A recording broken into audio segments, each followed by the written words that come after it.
All right, Coach, thank you so much for joining us today. Thank you for having me.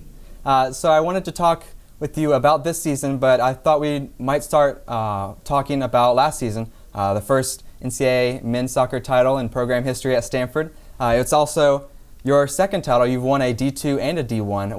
What did that feat sort of mean to you? Every season's very different, and every journey is different. I mean, last year was a wonderful experience. Came to Stanford 4 years ago. We had just a great group of guys that really bought into everything we are trying to do, really worked hard. And, the run and the journey last year was truly exciting to follow as a season. But for us, it was much more than that. It was the great hard work that the senior group had put in, really digging the foundations and really creating a fantastic program here that we were proud to be a part of last year. I know a lot of people know about Jordan Morris. He sort of led the team last year. Who are some of the other guys, maybe the unsung heroes of that team that you sort of think really helped you guys win that title last year? Yeah, Brandon Vincent was a fantastic left back who, after the college season actually got a full national team call up. He also got drafted to Chicago. He's done fantastic there, playing a lot of games, and even was a part of the All-Star game. It was a pretty neat watching him play against Arsenal down here at San Jose. He was one of those guys that was just a really cool guy. He didn't say too much, but when he spoke, everybody listened, and he just really led by example as a true leader with the way he went about things. And then Ty Thompson was absolute bulldog in midfield. I think the teams that got to know us quite well realized what a dominant player he was, because for his first 3 seasons, he was the sort of guy that the coach knew how hard he was working and knew how much of the engine room he was. But opponents didn't really take much notice of him. He wouldn't get accolades, wouldn't get votes with different things. But he really blossomed his senior year, where he was so tough to play against, but also was fantastic on the ball as well. And then Slater Meehan was his partner in crime in the middle of midfield, and between the two of them, they created a great partnership that very unlikely we were going to lose the battle of the central midfield possession. And then Eric Verso contributed fantastic out wide with some great goals and assists. And so between all four of the seniors, they really led the team in an unbelievable way. All of them were contributing so much to the culture that we built here. And most definitely, when you watch them play, they really contributed to the environment on the field as well as off the field. So for a number of years now, you've had a lot of your top players play in the PDL before the college season. I know Jordan Morris in 2014, he played for the Sounders, and that was just before he was recognized by Jurgen Klinsmann and the U.S. national team coaching staff. How important has it been for your players to sort of play in the PDL during the summer months, get that game fitness, and then go into the college season? Well, I think, we have debates over what a player needs to do to be successful. And everybody will talk about turning pro, going to college, playing PDL or not, all of those things. There are different paths for everybody.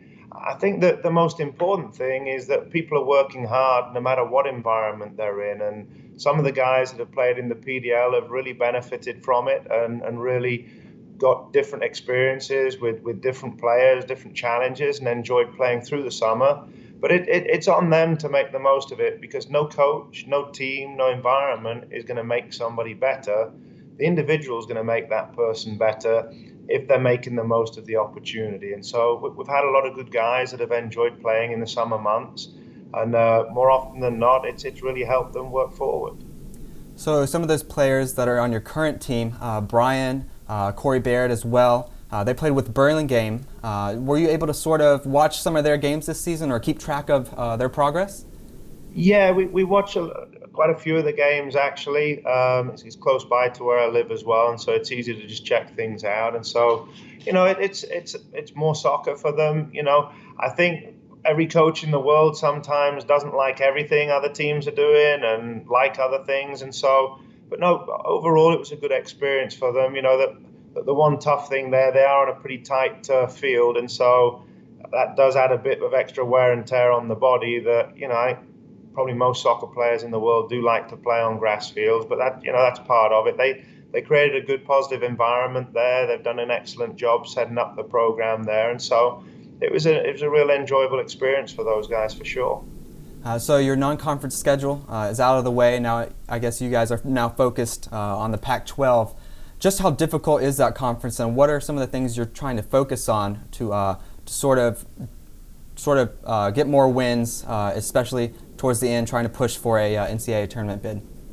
Yeah, the conference is always unbelievably exciting. I think when you look at true competition, you're going into every game, and if people wanting to predict who's going to be the victor on any given day, they've got absolutely no chance. And any day, Pac-12 games are going to be so fiercely competitive, and it's great soccer in all the games as well. And so it's a really exciting conference. For us to be successful again, we just have to focus on doing the things well that we want to do, and that means hopefully imposing our style of play on the game.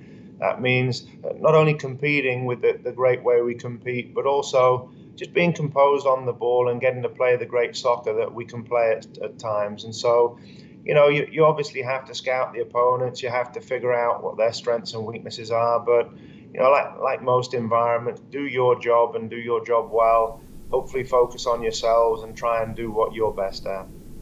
One of the players I spoke of earlier, Brian Nanasinkum, he was a big part of Burlingame Games squad this season. He's a senior. What can you sort of tell me about him? What are some of his best attributes sort of on the field, and I guess maybe as a leader, because I know he's a captain as well? Yeah, interesting. We have players have to speak publicly with different things, and it was funny when Brian got stuck there as a freshman talking in front of a big group. I kind of went, wow, future president material. Just how cool and composed he was talking in front of a group. Normally the freshmen are stuttering away and looking uncomfortable, and then by the senior year they feel cool and they're ready to put themselves out in front of a group. But no, he's real charismatic, wonderful guy. He's got a great demeanor with everything he does, and he's someone that's just truly respected by his teammates, not just as a great soccer player, as a great defender, but also as a great guy. And so he's loved within the program in all those ways. And then on the field, he's fantastic in the air. He's very strong defensively, and and he's just a great calming presence in the group. Mm-hmm. What are some of the other players who you think can maybe step up in this final run of the season? I don't like to single guys out too much. I think Drew Skundrich has had an amazing season so far as a central midfielder. Foster Langsdorff is doing great up front. Corey's had some great games up front and in midfield. And so, it's been spread around. We've got new fullbacks taking over some big shoes from last year. They've had great seasons so far in Tanner Beeson and Adam. And then, Tomas Hilliardas is Brian's centre-back partner. He's been a great presence in there and had a couple of great years. And so just going through the whole team, I think we've got, great players in every area. I'd say, our results, you normally get what you deserve in life. Obviously, soccer is one of those interesting ones. Sometimes you sneak wins when you don't play that well, and then other times you think you played well enough to win the game, and that's happened to us a couple of times. We've ended up with ties, and then we've been in some real close games where we've come on the wrong end of it. And so just overall as a group, I'd just like to see us keep doing all of the things we've been doing. And then hopefully as we go through conference, we just, we keep playing well and then pick up enough wins where we're hopefully vying for another Pac-12 championship. And certainly, we want to get back into the national tournament and give it another crack. Yeah. Thank you so much for joining me, Coach. That's all I had for you today. Okay, thank you. You have a great day, okay? You too.